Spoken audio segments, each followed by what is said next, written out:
Hello friends, இன்னைக்கு கிருஷ்ண ஜெயந்தி. என்னோடய channel பார்க்குற அனைவருக்கும் கிருஷ்ண ஜெயந்தி நல்வாழ்த்துக்கள். லக்னோலலாம் ஆர்மி யூனிட்டில் எப்படி பூஜா செலிப்ரேட் பண்ணுறாங்கன்னு பார்க்கலாம் இன்றைக்கி. இது வந்து எங்கள் வீட்டுக்காரோட யூனிட்டு. இங்கே வந்து நார்த் இந்தியாவை பொறுத்த வரைக்கும் என்னென்னா, எந்த பூஜைனாலுமே வந்து என்ன பண்ணுவாங்கன்னா ஹோமம் வளர்ப்பாங்க. எல்லா யூனிட்லேயுமே வந்து ஒவ்வொரு செக்ஷனுக்கும் கோவில் இருக்கும். ஒரு சில யூனிட்டில் ஒவ்வொரு யூனிட்டில் வந்து பொதுவுலேயும் கோவில் இருக்கும். சின்ன சின்ன கோவில்களாக சிலை ஒரு பிள்ளையார் சிலையாவது வச்சுருப்பாங்க மோஸ்ட்லி. எதுனாலும் இங்கே வந்து பூஜா வந்து ஹோமகுண்டம் வந்து வளர்த்துருவாங்க. சின்னதாக அதுக்கேற்ற மாதிரி இப்படி உட்காந்து யூனிட்டில் வந்து இப்படி எல்லோரும் உட்காந்து அந்த ஹோமத்தில் என்னென்ன போடுவாங்களோ அது எல்லாமே போட்டு கிருஷ்ணரை வந்து இன்றைக்கி வந்து வழிபடுறாங்க. நான் ஆல்ரெடி சொல்லியிருக்கேன், இங்கே உள்ள சிலைகள் வந்து நம்ம ஊர் மாதிரி கல் சிலைகளாக வந்து இருக்காது. இந்த மாதிரி மார்பிளில் தான் அதிகமாக வந்து சிலைகள் வந்து இருக்கும்.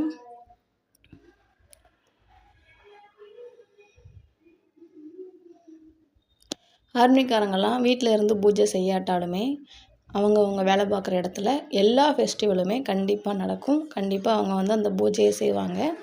இப்போ போன வாரத்தில் வந்து ரக்ஷாபந்தனுக்கு கூட இவங்க வந்து எல்லோரும் வீட்டுக்கு வந்து போக முடியாது இல்லையா, அதனால் ஆர்மியில் வந்து பார்டரில் இருக்கிறவங்க, வெளியே வந்து எங்கேயாவது வீட்டுக்கு போக முடியாமல் இருக்கிறவங்களுக்கு என்ன பண்ணியிருப்பாங்கன்னா, ஸ்கூல் குழந்தைங்க இருக்கிறாங்க இல்லையா, ஸ்கூல் குழந்தைங்க வந்து ரக்ஷாபந்தன் கயிறோடு வந்து கட்டி விட்டுட்டு போவாங்க.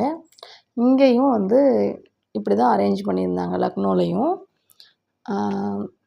அது போக பொதுமக்களுமே வந்து ஆர்மிக்காரங்களுக்கு வந்து ரக்ஷாபந்தனுக்கு வந்து கயிறு கட்டிட்டு போவாங்க. நார்த் இந்தியாவில் வந்து அந்த ஸ்பீச் கூட கொடுத்துருப்பாங்க, பேட்டி கூட கொடுத்துருப்பாங்க. எங்களால் வீட்டுக்கு போக முடியலை, இருந்தாலும் இந்த மாதிரி வந்து மக்கள் வந்து கட்டிட்டு போகிறது கொஞ்சம் சந்தோஷமாக இருக்குது அப்படின்னு சொல்லி. இருந்தாலும் நார்த் இந்தியாவில் ரக்ஷாபந்தன் வந்து போஸ்ட் ஆஃபீஸ்லலாம் பார்த்தீங்கன்னா வந்து குமிஞ்சிரும். அவங்களால டெலிவரி கூட பண்ண முடியாது. இந்த மாதம் கூட 1 to 4 லீவாக ரக்ஷாபந்தனுக்கு அவ்வளோ கயிறு போஸ்ட் ஆஃபீஸில் வந்து கொரியரில் வந்து இருந்தது. அவங்க அண்ணங்க சப்போஸ் பார்க்க முடியல, நம்மளால் போக முடியலன்னா கொரியரில் அனுப்பிடுவாங்க. அதே மாதிரி எல்லா ஃபெஸ்டிவலுமே வந்து இங்கே வந்து ப்ராப்பராக நடக்கும். ஃபேமிலி தான் ஊரில் இருப்பாங்களே தவிர்த்து எல்லா பூஜைகளுமே இவங்களும் அட்டன் பண்ணுவாங்க. இந்த மாதிரி தான் நடக்கும். சிங்கிள் மெம்பர் எல்லாருமே ஃபேமிலி மெம்பர் இதில் இருப்பாங்க. ஆனால் என்ன, நம்ம ஊர்லலாம் பூஜைனா எல்லாம் சேர்ந்து இருப்போம், லேடிஸ் ஜென்ஸு. ஆனால் இங்கே ஜென்ஸ் மட்டும் இருப்பாங்க. பூசாரி பண்டித்னு சொல்லுவாங்க, பூசாரி இங்கே அவங்களும் ஒருத்தங்க இருப்பாங்க.